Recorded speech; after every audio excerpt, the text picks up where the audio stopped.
কেননা মাটন বোন এবং চিকেন বোন, ডাঁশা, পেয়ারা এরকম যেগুলো বিশাল হার্ড জিনিস, কোনো একটা নাটকে যেমন আখরোট, অ্যালমন্ড যদি খোসা শুধু থাকে সেই খোসাটা দাঁত দিয়ে ভাঙাটা আমাদের একটা প্রবণতা আছে, সঙ্গে সঙ্গে আমরা করে নিই। কিন্তু সাপোজ বটল ওপেনিং পাঞ্জাবিদের মধ্যে প্রচুর আছে। তো হার্ড টুথব্রাশ আমি কখনোই বলবো না হার্ড ব্রিসল ব্যবহার করতে, ওকে? বিকজ হার্ড টুথব্রাশ কি ইভেন সেই অর্থে মিডিয়াম টুথব্রাশও একজন যদি ব্যবহার করে with a lot of force, with aggressive motion, long strokes, হ্যাঁ, তাহলে কি হয়, over due course of time, over many years আমরা দেখি যে দাঁতে এনামেল ক্ষয়ে যায়। আমরা যদি কাউকে বলে দিই না আপনি ঠিক এরম ভাবেই ব্রাশ করবেন, circular Bass up and down motion, সেটা অনেকে কেউ কিছুদিন ফলো করতে পারে, তারপরে আবার সে যে যার সেটার মতো আবার নরমাল মেথডসে চলে। আমাদের এখানে যে মানুষের একটা ধারণা আছে অন্যরকম। আমাদের হ্যাঁ, ফোমিংটা না হলে আমরা ভাবি যে টুথপেস্টটা ভালো না, টুথপেস্টই নয়, হ্যাঁ সেরকম কোনো একটা ফিল গুড ফ্যাক্টর নয়। নমস্কার, স্বাগত আজকের এপিসোড অফ হ্যালো অঞ্জনে। আজকে আমরা যার সঙ্গে কথা বলবো, মানে আজকে আমাদের যিনি অতিথি তিনি হচ্ছেন গিয়ে ডক্টর দীপান চন্দ্র, ডেন্টাল সার্জন, সুনামধন্য ডেন্টাল সার্জন। ওনার সঙ্গে আজকে আমরা কথা বলবো ওরাল হাইজিন নিয়ে, মানে দাঁতের যত্ন নিন। মানে আমরা তো দাঁত থাকতে দাঁতের মর্ম বুঝি না, আর তারপরে যখন কিছু ব্যথা হয়, বেদনা হয় বা পড়ে যায়, তখন আমরা হা উঠাস করি। তো সেটা করার আগেই ওনার সঙ্গে একটু আলোচনা করি, দেখি না কিভাবে একটু যত্ন নিতে পারি। তো আসুন এখন আমরা ওনার সঙ্গে মিট করব। নমস্কার অঞ্জনদা, নমস্কার দর্শকবৃন্দ। আমি হলাম doctor Dipan Chandra, senior consultant gum care specialist, অর্থাৎ পেরিওডন্টিস্ট, কসমেটিক ডেন্টিস্ট আর ইমপ্ল্যান্ট সার্জন। তো আজকে আমরা যে বিষয়ে আলোচনা করব সেটা হলো mainly oral hygiene maintenance and oral hygiene methods, how to maintain our oral hygiene. আমি দর্শকদের বলি যে দীপান আমার ছোট ভাইয়ের মতো, তো আমি ওকে ডাক্তারবাবু বা আপনি না বলে ভাই তুই বলবো, কারণ সেটাই আমরা ওরমভাবেই কথা বলি। আচ্ছা দীপান, আজকে আমরা যে টপিকটা বেছে নিয়েছি, আমাদের মুখের ভেতরে কিভাবে যত্ন নেব, তাতে আমাদের দাঁত কিভাবে সুস্থ থাকবে। এক্স্যাক্টলি। তো প্রথম যদি একটা জিনিস জিজ্ঞেস করি, যে আমরা অনেকেই আছি যারা চুজ করি একটা টুথপেস্টকে, আমরা যখন চুজ করি সেটা তার গন্ধ, তার কিরম টেস্ট, হ্যাঁ এরমভাবে করি, কিন্তু সেটা কি ঠিক নাকি কোনো একটা পার্টিকুলার জিনিস তার মধ্যে আছে কি নেই সেটা দেখে চুজ করা? দেখো, প্রথমেই যেটা বলতে চাই, টুথপেস্ট বাজারে 101 রকমের হয়, তো প্রচুর রকমের টুথপেস্ট হয়। সাধারণ মানুষের পক্ষে জানা সম্ভব না যে তাদের এক্স্যাক্ট সায়েন্টিফিক বেসিস কি। সাধারণ মানুষ টিভিতে অ্যাড দেখে এবং মার্কেটিং দেখে, সেই অনুযায়ী তারা নিজের পছন্দ মতো একটা টুথপেস্ট প্রেফার করে এবং সেটা দোকান থেকে কিনে থাকে, ইউজও করে। আবার একটা ব্র্যান্ড কিছুদিন ভালো লাগলো না লাগলো, তারপর আরেকটা ব্র্যান্ডে চলে যায়, চেঞ্জও করতে থাকে। অনেকে কিছু ব্র্যান্ডের ওপর লয়াল, তারা ওই ব্র্যান্ডই বরাবর ইউজ করে যায়। বাট মেনলি যেটা প্রফেশনাল ডেন্টিস্টরা বলে থাকে, আমরা যেটা বলে থাকি যে একটা টুথপেস্ট আমাদের দেখা উচিত যে তার মধ্যে ফ্লোরাইড অফকোর্স একটা ইনগ্রেডিয়েন্ট, ফ্লোরাইড টুথপেস্ট হতে হবে। যদি সাধারণ টুথপেস্ট হয় without any medications, without medicated toothpaste যদি সাধারণ টুথপেস্ট হয়, তো ফ্লোরাইড একটা ইম্পর্টেন্ট ইনগ্রেডিয়েন্ট অবশ্যই। এবং তার মধ্যে দেখতে হবে আমাদের অ্যাব্রেসিভ কন্টেন্টও কতটা কি আছে, কারণ সব টুথপেস্টে কিন্তু অ্যাব্রেসিভ কন্টেন্ট সমান নয়। কিছু অ্যাড চলে, কিছু ব্র্যান্ড তাতে অ্যাব্রেসিভ কন্টেন্ট বেশি থাকে বলেই তারা মার্কেটিং প্রমোট করে থাকে ওটাকে, যে it is a whitening type of toothpaste. Whitening type of toothpaste আর কিছু না, তার মধ্যে অ্যাব্রেসিভ কন্টেন্ট বেশি থাকে, তার মধ্যে হয়তো ফোমিং এজেন্ট বেশি থাকে। সেই ফোমিং এজেন্টটা বেশি থাকে বলে লোকের একটা ফিল গুড ফ্যাক্টর হয় যে আমার একটা বেশি ফোম হচ্ছে, আমার ভালো লাগছে। ফোমটা যদি কম হয় লোকের ফিল গুড ফ্যাক্টরটা কম হতে পারে, প্রেফার করে থাকে। কারণ জেল টুথপেস্টে অনেকে, এটা নট অনলি অ্যাডভার্টাইজমেন্ট, অনেকে ফিল গুড ফ্যাক্টরটা বাড়িয়ে দেয়, কেননা জেলে একটা মাউথ ফ্রেশনার কম্পোনেন্টটা বেশি থাকে। তো মাউথ ফ্রেশনার কম্পোনেন্টটা বেশি থাকে বলে তার লোকের ফিল গুড ফ্যাক্টরটা ভালো হয়, মনে হয় যেন আমার ফ্রেশ ব্রেথটা আরও বেশি হচ্ছে আর কম্পেয়ার টু নর্মাল টুথপেস্ট, এবং হোয়াইটনিংটাও বেশি হচ্ছে এরকম। কিন্তু আপনি যদি জিজ্ঞেস করেন যে আমাদেরকে, মানে প্রফেশনাল ডেন্টিস্টকে, আমি কখনো বলবো না যে জেল টুথপেস্ট ব্যবহার করুন, কেননা জেল টুথপেস্টে অনলি মাউথ ফ্রেশনার কম্পোনেন্টটাই বেশি থাকে। Active anti tartar, anti plaque, anti bacterial component সেরকম পরিমাণে থাকে না। দিন যারা ঠিকমতো ব্রাশ করছে না কিংবা ব্রাশ করেও বেশ কিছু ইয়েলোইশ ডিপোজিটস, ব্রাউনিশ ডিপোজিটস জমে যায় দাঁতের ফাঁকে ফোকরে, সেটাকে বলে টার্টার। সেগুলো হচ্ছে হার্ড ক্যালসিফাইড ডিপোজিটস। সেইগুলো আমি আসছি এরপরে যে টার্টারটা কি। তো সেই অ্যান্টি টার্টার ইনগ্রিডিয়েন্ট টুথপেস্টের মধ্যে কতটা কি আছে, anti gingivitis ingredient, anti bacterial ingredient কতটা কি আছে, সেইটা আমাদের দেখতে হয়। সব কিছু যেটা একটা ব্যালেন্সড পরিমাণে একটা টুথপেস্টে থাকে, that is scientifically accepted and that has to be professionally recommended by a dentist. Okay okay, আগে অনেকটা সচেতন হয়ে থাকা উচিত, তাই তো? এক্স্যাক্টলি। যদি আপনি একজন ডেন্টিস্টকে তুমি যদি দেখো, মানে কেউ যদি পরামর্শ নিতে যায় ডেন্টিস্টের কাছে যে ডাক্তারবাবু কোন টুথপেস্টটা আমরা ব্যবহার করলে আমাদের ক্ষেত্রে ভালো হয়, তখন আমি কোনো ব্র্যান্ড নিয়ে বলছি না এখন, না ব্র্যান্ড নিয়ে আমরা কথা বলবো না। হ্যাঁ, তো তখন আমাকেও নিজেকে স্টাডি করতে হয় যে কোন টুথপেস্টের মধ্যে অ্যাক্টিভ ইনগ্রিডিয়েন্টস ঠিকঠাক পরিমাণে রয়েছে, ব্যালেন্সড রয়েছে, যেটা পেশেন্টের ওরাল হাইজিন মেনটেন, অপটিমাম লেভেলে ওরাল হাইজিন মেনটেন করতে সাহায্য করবে। একটা ইন্টারাপ্ট করছি, তাহলে কি এটাও কি কোনো জায়গায় প্রযোজ্য যে পেশেন্ট টু পেশেন্ট কি মানে ভ্যারি করতে পারে, যে পেশেন্ট নিডস অনুযায়ী ভ্যারি করতে পারে, কার কি তাই আমি সেটা বলতে চাইছি, মানে কার কোন রকমটা মানে টুথপেস্ট দরকার, কোনটাতে কোন ইনগ্রিডিয়েন্টটা তার বেশি হওয়া উচিত। কারো মেডিকেটেড টুথপেস্ট দরকার হতে পারে ফর সাম স্পেসিফিক নিডস, তো সেক্ষেত্রে আমাকে তখন টুথপেস্টটা চেঞ্জ করতে হয়। থাকবে around 1000 ppm parts per million, 1000 ppm fluoride থাকবে যে কোনো স্ট্যান্ডার্ড টুথপেস্টে। অ্যাডাল্ট টুথপেস্টে, কিডস টুথপেস্ট নয়, অ্যাডাল্ট টুথপেস্টে নর্মাল ফ্লোরাইড পার্সেন্টেজ হলো অ্যারাউন্ড 800 to 1000 ppm। ওকে, তো সেইটা থাকবে। এছাড়া কি থাকবে না, অ্যান্টি টার্টার এজেন্ট। যে অ্যান্টি টার্টার এজেন্ট হচ্ছে আমাদের মুখে টার্টার স্টোন অ্যাকিউমুলেশন করতে একটু ডিলে করবে, ফাস্ট হতে দেবে না, সেটাকে প্রিভেন্ট করবে। সেই অ্যান্টি টার্টার এজেন্টটা হলো পাইরোফসফেট। সেই পাইরোফসফেট থাকবে। কিছুটা ফোমিং এজেন্টও থাকবে, যেটা আমাদের ফিল গুড ফ্যাক্টরটা বাড়ায়, যে হ্যাঁ আমাদের ফোমিংটা হচ্ছে, ঠিক আছে। বাট আলটিমেটলি বেশি ফোমিং এজেন্টও ভালো নয়, because that foaming agent is called something known as sodium lauryl sulphate. Sodium lauryl sulfate is an SLS. It's in many studies have proven that sodium lauryl sulfate in long term usage may cause oral cancer and all those things, but there are some foreign brands also which does not contain SLS, totally SLS free. But সেই SLS free toothpaste এখনো পর্যন্ত আমাদের Indian মার্কেটে সেরমভাবে প্রচলিত নয়, কেননা আমাদের এখানে মানুষের একটা ধারণা আছে অন্যরকম। আমাদের হ্যাঁ, ফোমিংটা না হলে আমরা ভাবি যে টুথপেস্টটা ভালো না, টুথপেস্টই নয়, হ্যাঁ সেরকম কোনো একটা ফিল গুড ফ্যাক্টর নয়। এবং SLS ফ্রি যে টুথপেস্টগুলো completely vegan without any non-veg ingredients inside that, because many toothpaste have many non-veg ingredients inside that. So totally vegan without any SLS, with many high level of scientifically proven good ingredients. So those toothpaste, there are certain foreign brands. So সেই foreign brand এখন সবে আমাদের এখানে penetrate করছে ঠিকই, but they are very expensive also. সবার পক্ষে, মাস পিপলের পক্ষে সেটা রেগুলার বেসিসে ইউজ করাটা সম্ভব হবে না। তো আস্তে আস্তে যত দিন যাবে আসবে, সেগুলো ইন্ডিয়ান কোম্পানিও সেগুলোকে হয়তো টেক আপ করবে, ম্যানুফ্যাকচার করবে, I am sure of that. তো এখন আমরা নর্মালি হ্যাঁ যে ইনগ্রিডিয়েন্টসে যাচ্ছিলাম, টুথপেস্টে একটা মেজর ইনগ্রিডিয়েন্ট হচ্ছে abrasive. Okay, abrasive like sodium carbonate. Sodium carbonate একটা অ্যাব্রেসিভ না থাকলে টুথপেস্টে তো ক্লিনিং অ্যাকশনটা সেরকম ভালো হবে না। কিন্তু কিছু কিছু টুথপেস্টে অ্যাব্রেসিভ, সব টুথপেস্টেই থাকবে, কিন্তু কিছু কিছু টুথপেস্টে না, টুথপেস্ট কিংবা টুথ পাউডারে অ্যাগ্রেসিভ মানে very big and particles of abrasive থাকে, এবং অ্যাব্রেসিভ কন্টেন্টটা অনেক বেশি থাকে। ওকে, সেইগুলো আমাদের ইউজ করা উচিত না। যেমন টুথ পাউডার, প্রিভিয়াসলি তুমি জেনে থাকবে অনেক টুথ পাউডার হতো, হ্যাঁ গ্রামে গঞ্জে শহরেও অনেকে টুথ পাউডার ইউজ করতো, কিন্তু এখন টোটালি অবসলিট কনসেপ্ট হয়ে গেছে। টুথ পাউডার এখন চট করে চলে না। তারপরে সেই টুথ পাউডার সে সাদাও হতে পারতো, লালও হতে পারতো, অনেক রকমের হয়, সেই টুথ পাউডার এখন আর চলে না, অবসলিট। আচ্ছা, একটা কথা জিজ্ঞেস করি, হঠাৎ মনে পড়লো বলে, এটা কি সত্যি প্রুভেন ফ্যাক্ট যে এক সময় টুথ পাউডার যারা ব্যবহার করতেন এনামেল গুলো কি? হ্যাঁ, কারণ টুথ পাউডারের মধ্যে দেখা গেছে যে অ্যাব্রেসিভ কন্টেন্ট অনেক হাই। অ্যাব্রেসিভ যে পার্টিকলস গুলো থাকে, সেইগুলোরও particle sizes much much higher than what is incorporated inside a normal standard toothpaste. Okay, so এবং ওইগুলো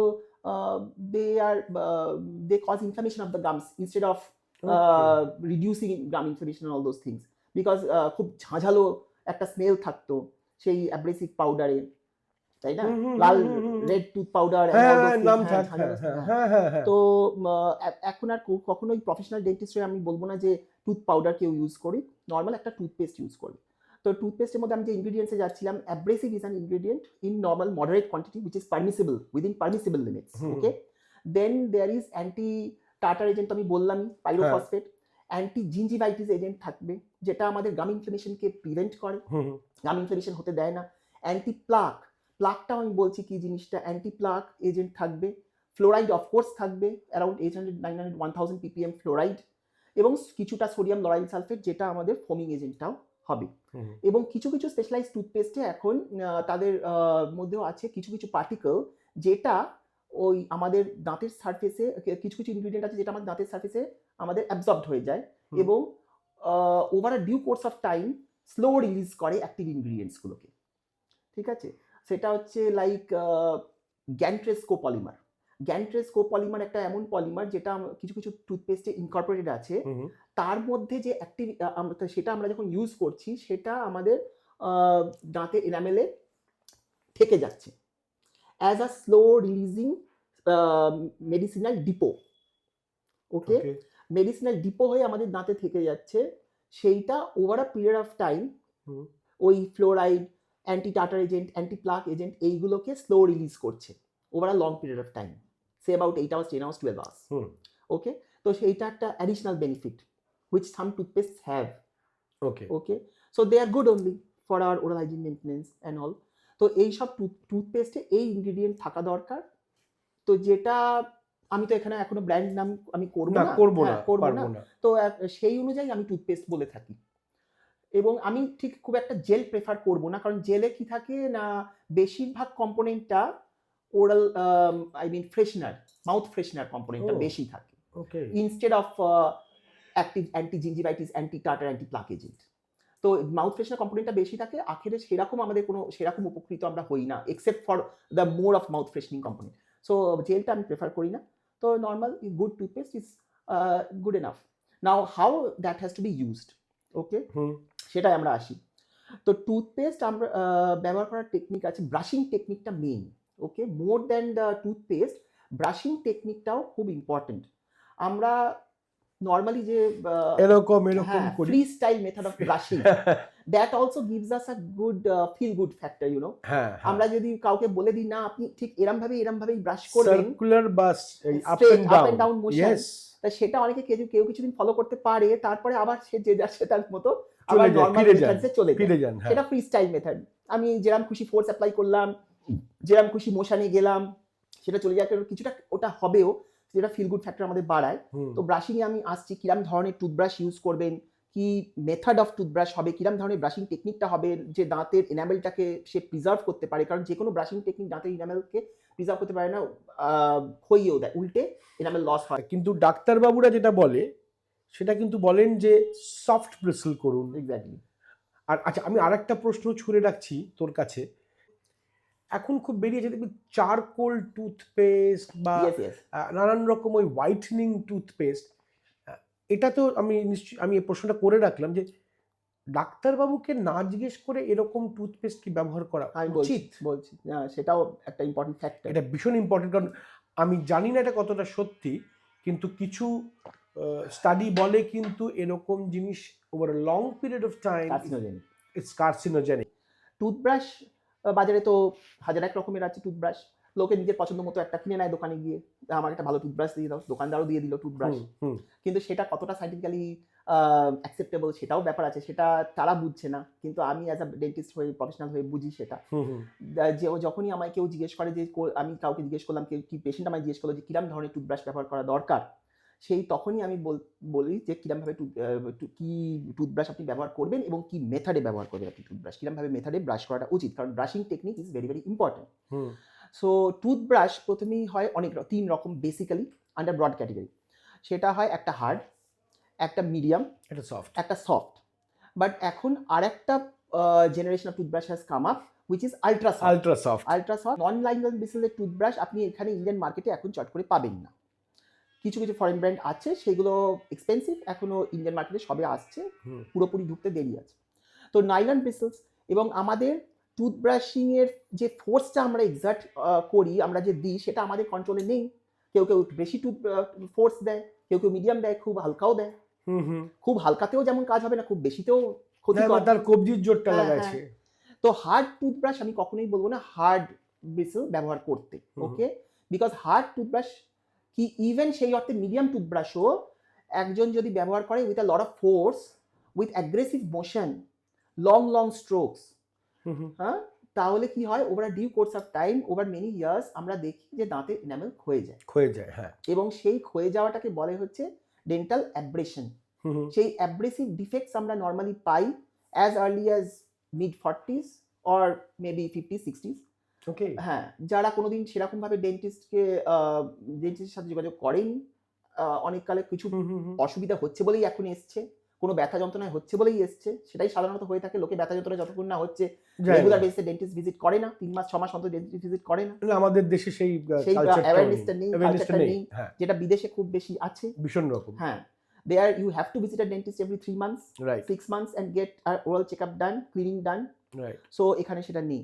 তো যে যেরকম ভাবে খুশি তার নিজের পছন্দ মতো টুথব্রাশ নিয়ে তার নিজের পছন্দ মতো ফোর্স এক্সার্ট করে ব্রাশ করে যাচ্ছে, সেটাই তার ভালো লাগছে সেটা। আমরা যখন তার দাঁতটা দেখি প্রত্যেকটা দাঁতের গোড়ায় এরকম করে knot shape defects, saucer shape defects. Oh my god. প্রত্যেকটা দাঁতের নিচের সারফেসে, ঠিক বাড়ি আর দাঁতের জাংশনে যে দাঁতের পোর্শনটা, ওটাকে বলে cervical part of the tooth, okay? That cervical part of the tooth gets abraded, which manifests as a wedge shaped defect or a saucer shaped defect. তার মানে অনেকটা এনামেল ওখানে ক্ষয়ে গেছে। ইয়েস, এইটা কেন আমরা ডিফেক্টটা দেখেই বুঝতে পারি এটা কেন হয়েছে। এটা অ্যাগ্রেসিভ টুথব্রাশিং এর জন্য হয়েছে, over long period of time, over many years. The reasons may be many. One is very aggressive toothbrushing method, long strokes, aggressive force, lot of force application, okay. Second হচ্ছে highly abrasive toothpaste. Third হচ্ছে যে excessive force, excessive abrasive action of the toothpaste, এইগুলো তো কারণ আছেই। এবং strokes of the toothbrush, okay. Long strokes is never recommended because long aggressive strokes দিলেও এই অ্যাব্রেশন ডিফেক্টটা আরো বাড়িয়ে দেয়। এটা যদি আসি, আমি যেটা প্রশ্নটা তখন করেছিলাম, ওটা কিন্তু খুব একটা ইম্পর্টেন্ট পয়েন্ট। ওটাকে বলতো মানে যে অনেকে ব্যবহার করে চারকোল টুথপেস্ট বা এদিক ওদিক চলে যাচ্ছে টুথ হোয়াইটনিং করার জন্য ডাক্তারবাবুর কাছে না গিয়ে। ওকে, টুথ হোয়াইটনিং এটা একটা টুথ হোয়াইটনিং পেস্ট, এটা একটা myth actually, okay. Tooth whitening paste, there are 101 ingredients inside that, marketing gimmicks চলছে, প্রচুর অ্যাড চলছে, this paste is more white, has got more whitening action, that toothpaste has more whitening action. These are all marketing myths, actually marketing gimmicks only. So কেউ বলে আমাদের টুথপেস্টের মধ্যে charcoal দেওয়া infused আছে, charcoal infused আছে, but এটাও ঠিক যে চারকোল যদিও হোয়াইটনিং এজেন্ট, কিন্তু studies have proven it that in long term uses of charcoal is not good. Activated charcoal, it has some carcinogenic actions in the long run over many years, okay. সেটাও actually যদি আমাকে জিজ্ঞেস করেন personal point of view, I will not say that you use that charcoal infused toothpaste on a long term basis, okay. কিছুদিন use করতে পারে after say one gets professional tooth whitening done from a dentist. হ্যাঁ, ওটা অনেক better. Yeah, if আমিও আসছি professional tooth whitening কখন করবে, কখন করবে না। তো কেউ প্রফেশনাল টুথ হোয়াইটনিং এর পরে মেনটেন্যান্সের জন্য, সেই হোয়াইটনেসটাকে বজায় রাখার জন্য, ধরে রাখার জন্য কিছুদিন চারকোল ইনফিউজ টুথপেস্ট করতে পারে, but not on a long term basis, maybe 3 months, max to max 6 months after that, but not many years, okay. Drink, বেশি মিষ্টি, বেশি চকলেট খাওয়া তো বেশি পরিমাণে কারোরই ভালো না, লিমিটেশনসে থাকা দরকার। এখন কারুর অ্যাডাল্টদেরও আমাদের চকলেট খেতে ভালো লাগে, মিষ্টি খেতে ভালো লাগে, বাঙালিদের বিশেষ করে মিষ্টি খেতে ভালো লাগে। আমার ভীষণ লাগতো, এখন কন্ট্রোল করেছি। বাচ্চাদের আপনি অতটা রুখতে পারবে না তুমি যে একদমই চকলেট খেও না, একদম মিষ্টি খেও না, তারা খাবেই কিছুটা কিছু। না, মিষ্টিটা খেলে হয়টা কি দর্শকরা জানলে পরে বেটার হবে। মিষ্টিটা আমরা খেতে পারি, কিন্তু মিষ্টিটা আমাদের over long period of time আমাদের মুখে জমে থাকা চলবে না, সেইটাকে ধুয়ে ফেলতে হবে, সেইটা চলে যাওয়া দরকার। কারণ মিষ্টিটা যত বেশি জমে থাকবে তার মধ্যে আবার ব্যাকটেরিয়া অ্যাড করবে, ব্যাকটেরিয়া অ্যাসিড প্রোডাকশন করবে, এবং সেই অ্যাসিড প্রোডাকশন থেকে আমাদের দাঁতের এনামেল ক্ষয় হবে, ক্যাভিটি হবে। তো সেইটা মুখের ওরাল হাইজিনটা সেইখানেই আসছে, মেইনটেনেন্সটা ভালো করে ব্রাশ তো দুবার করবেই, এবং সবসময় খাবারের পর একবার মুখ ধুয়ে ফেলা উচিত। যে মুখ ধুয়ে ফেলা থেকে একটা জিনিস জিজ্ঞেস করি, ওভারনাইট মিষ্টি যেন আমাদের মুখে, অ্যাডাল্ট হোক কি বাচ্চা হোক, ওভারনাইট আমাদের মুখে মিষ্টিটা যেন না থাকে। না স্টে করে। রাত্রিবেলা ব্যাকটেরিয়াল অ্যাক্টিভিটি বেশি হয় এবং ব্যাকটেরিয়াল অ্যাক্টিভিটি ওই লেফট ওভার ফুড এবং মিষ্টির উপর হলেই সেটা অ্যাসিড প্রোডাকশন হবে, এবং that is hydrochloric acid, nothing but hydrochloric acid. That acid is so strong that it eats away the enamel, eats away the dental tooth structure, and that results in cavity formation. আচ্ছা, আরেকটা জিনিস, এই এই একটা practice অনেকেই করেন, ডাক্তারবাবুকে না জিজ্ঞেস করে না বলে তারা যেটা করেন হচ্ছে গিয়ে ওই মাউথ ওয়াশ ব্যবহার করেন বিভিন্ন রকম, ওভার দ্য কাউন্টারে গিয়ে কিনে বা ওষুধের দোকানে গিয়েও কিনে, আর সেটা বিভিন্ন রকমের মাউথ ওয়াশ হয়ে যায়। Exactly. There are so many types of mouthwash. আমরা নাম বলছি না। So many ingredients are also there which everybody cannot use every day basis. সেটা উচিত নয়। Every day everybody cannot use all the mouthwash on an everyday basis. There are some specifications also that as a professional I know that আমি বলতে পারি পেশেন্টকে কোনটা আপনি কখন অ্যাবসলিউটলি। কারণ আমি এটাও দেখেছি প্রচুর লোকজন আছে, আমার চেনা পরিচিতির মধ্যেই আছেন, তারা ব্রাশিং করে দিচ্ছেন রাত্রিবেলাতে, প্রত্যেক দিন একটা গার্গল করেন। আমি যখন জিজ্ঞেস করছি ডাক্তার প্রেসক্রাইব করেছে তোকে, বলেন না তো অঞ্জন, করিস না। মানে আমি যতটুকু জানি যে খুব স্ট্রং কোনো যদি কেউ মাউথ ওয়াশ ইউজ করেন without doctor prescription and over a long period of time, that is also harmful and carcinogenic. Yes, that is also detrimental instead of beneficial. কেউ এটাও দেখা যায় যে অনেক ভালো ওরাল হাইজিন মেনটেন করছে, কিন্তু তাদের মুখেও অনেক বলছে ডাক্তার আমি 3-4 বার ব্রাশ করি, ওরাল হাইজিনও রিলেটিভলি গুড, বাট তাদের মুখে প্রচুর ক্যাভিটি, এবং cavity is a multifactorial disease. Okay, so এটা আবার কিছুটা জেনেটিক্যালও আছে, কিছুটা জেনেটিক ফ্যাক্টর আছে। কেউ more cavity prone than other people. Okay, তুমি ধরো অনেক মাছ মাংস অনেক কিছুই খাচ্ছ, সেরকম তোমার ওরাল হাইজিন মেনটেন্যান্সও সেরকম নয় অপটিমাম লেভেলে, কিন্তু তোমার মুখে অত ক্যাভিটি নেই। আরেকজনের মুখে ভালো ওরাল হাইজিন মেনটেন্যান্স, সে লিমিটেড খাচ্ছে, অনেক কিছুই মেপে ঝুপে খাচ্ছে, তার ক্যাভিটি বেশি। কিছুটা বলতে পারো জেনেটিক ব্যাপারটাও আছে। আমরা কতটা রিফাইন্ড কার্বোহাইড্রেটস খাচ্ছি, এখন আমাদের সব রিফাইন্ড কার্বোহাইড্রেটস খাওয়া, ফাস্ট ফুড খাওয়া, কোল্ড ড্রিঙ্ক খাওয়া, সেইগুলো আছে। এবং কোল্ড ড্রিঙ্কসের মধ্যে কিছু বেশি অ্যাসিড তো আছেই, ওটাও বেশি পরিমাণে ভালো না খাওয়াটা। চা কফি খেয়েও মুখটা একবার জল দিয়ে সুইচ করে নেওয়া উচিত, তাহলে স্টেনটা অতটা তাড়াতাড়ি পড়ে না। তো সেইগুলো একটু ছোট জিনিস যেগুলো আমাদের একটু খেয়াল রাখা উচিত। এবং বাচ্চাদেরও ছোটবেলা থেকে 2 বার করে ব্রাশিং হ্যাবিটটা করিয়ে দেওয়া উচিত। নিজেরা হয়তো পারবে না বাচ্চারা, বাবাকে করিয়ে দিতে হবে, আর যাতে ক্যাভিটি না হয়। কারণ অনেক বাচ্চা আসে আমাদের কাছে প্রচুর ক্যাভিটি নিয়ে, এবং বাচ্চাদের ডেন্টাল ট্রিটমেন্ট করতে যাওয়াটা একটা ভেরি চ্যালেঞ্জিং ব্যাপার। তাদের বিহেভিয়ার মডিফিকেশন টেকনিক্স চাই, তারা সব বাচ্চা অ্যালাউ করে না ট্রিটমেন্ট করতে। কাউকে একটু কনসাস সিডেশনে করতে হয়, নাইট্রাস অক্সাইড ইনহেলেশনে, কনসাস সিডেশনে করতে হয়। বিদেশে এটা বিরাট প্রচলিত, এখন এখানেও হচ্ছে। কারো মুখে বেশ কিছু অপারেশন দরকার হয় একসাথে, তাদেরকে সিডেশনে করতে হয়, কিংবা জিএ আন্ডার লোকাল জেনারেল অ্যানেস্থেসিয়াতেও করতে হয় ভর্তি করে। কারণ বাচ্চাদের করাটা বিরাট টাফ ব্যাপার, ছোট মুখ, এত স্যালাইভা, এত তাদের ধৈর্য নেই, পেশেন্স নেই। ওই জন্য আমাদের বেশ কিছু পেশেন্টকে পেডিয়াট্রিক ডেন্টিস্টকে রেফার করতে হয়। তাদের বিহেভিয়ার মডিফিকেশন টেকনিক্স জানা আছে, তারা ডিল করে পেডিয়াট্রিক কেসেস, কমপ্লেক্স কেসেস, ছোটখাটো কেসেস নয়, আমরাও করে দিলাম। তো এইসব ব্যাপারগুলো বাচ্চাদের মুখেও রাত্রিবেলা ব্রাশ করাটা খুব ইম্পর্টেন্ট, কারণ বাচ্চাদের মুখেও মিষ্টি ওরা খাবেই বেশি, মিষ্টিটা ওভারনাইট জমে থাকা ঠিক না। বাচ্চারা দুধ খায় রাতে, দুধটাও মুখে জমে থাকা ঠিক না, কারণ সেটাও মিষ্টি আছে, সেটাও ক্যাভিটি প্রোডাকশন হয়। এবং বাচ্চাদের দাঁতের ইনামেল অনেক পাতলা হয়, একটা ক্যাভিটি ধরলে, একটা দাঁতে ধরলে পরপর ওটা র্যাম্প্যান্ট কেরিজে পরিণত হয়, একটার পর একটা তখন ক্যাভিটি হয়ে যায়। এইসব ব্যাপারগুলোও আছে। তাহলে বুঝলেন তো যে আমাদের কিন্তু প্রথম থেকেই সচেতন হতে হবে বাচ্চা অবস্থা থেকে। আচ্ছা, একটা জিনিস আমি খালি জিজ্ঞেস করতে চাই, ভারতীয় তথা বাঙালিদের মধ্যে আরো বেশি একটা প্রবণতা আছে, আমরা যে কোনো হাড় খুব চিবিয়ে খাই, ভীষণ, সেটা কিন্তু একটা মারাত্মক ডেট্রিমেন্টাল একটা জিনিস। এক্স্যাক্টলি। তো এটাতে কি ক্ষতি হয়? একটা তো ভেঙে যাবে, এতে এনামেলও কি এফেক্টেড হয়? আমি বলছি আমি কখনোই অ্যাজ আ প্রফেশনাল ডেন্টিস্ট বলবো না কিংবা বলতে পারি না যে খুব শক্ত জিনিস চিবিয়ে খান অলওয়েজ। যেমন মাংসর হাড়, মাটন বোনস, ইভেন চিকেনের বোনও তখন রিলেটিভলি একটু সফটার, কিন্তু আমি সেটাও বলবো না, কেননা মাটন বোন এবং চিকেন বোন, ডাঁশা, পেয়ারা, এরকম যেগুলো বিশাল হার্ড জিনিস, কোনো একটা নাটকে, যেমন আখরোট, অ্যালমন্ড, যদি খোসা শুদ্ধ থাকে সেই খোসাটা দাঁত দিয়ে ভাঙাটা আমাদের একটা প্রবণতা আছে, সঙ্গে সঙ্গে আমরা করে নিই। কিন্তু সাপোজ বটল ওপেনিং পাঞ্জাবিদের মধ্যে প্রচুর আছে, নখ দিয়ে করলো, আমি একসময় প্রচুর করেছি, যাই হোক থাক। হ্যাঁ, নখ কাটা, তো এইগুলো করাটা ঠিক না। কেননা এইগুলো এনামেল তো চিপ অফ করেই, কারণ it is much much more force than what God has made our tooth to bear.